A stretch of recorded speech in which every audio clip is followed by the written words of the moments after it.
Hello everyone, welcome to my Java programming course. Today we will talk about inheritance and method overriding.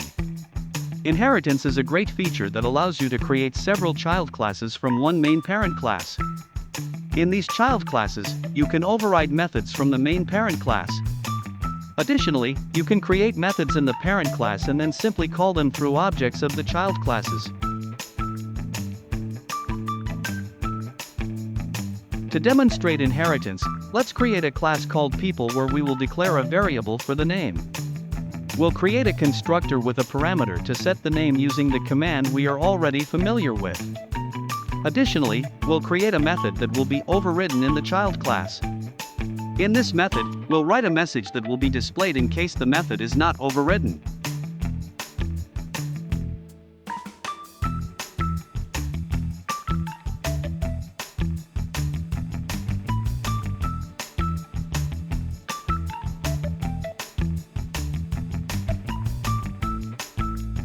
Now, let's create a child class called person that will inherit from the previously created people class.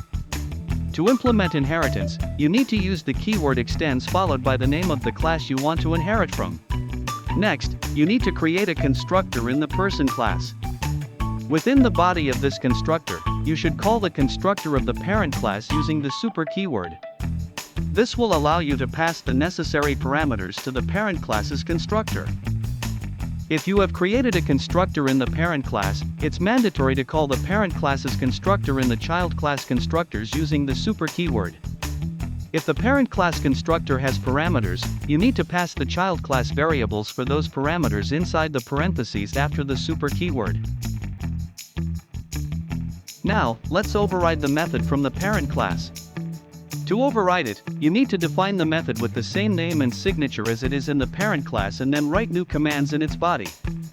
The @override annotation is not mandatory but is often used to make the code more understandable and to indicate that a method is being overridden. This is how method overriding is done.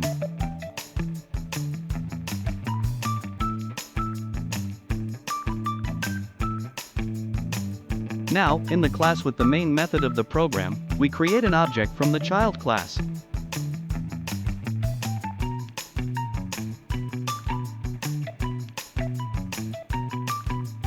And call the overridden speak method from the person class.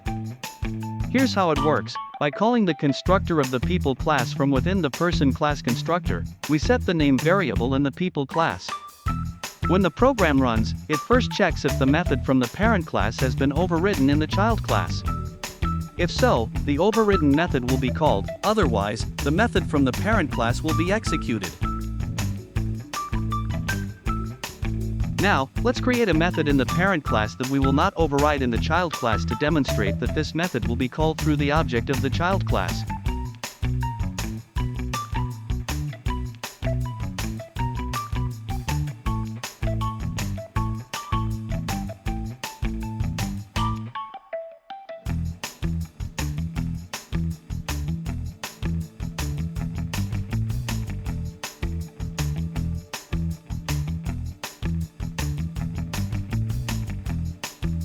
By creating this method, we can now call this method from the parent class through objects of the child class.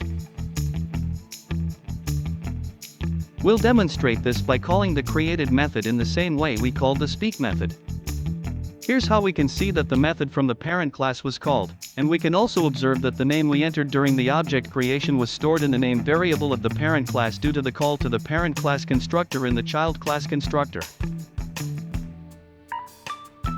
Let's create another object of the child class and call all these methods similarly.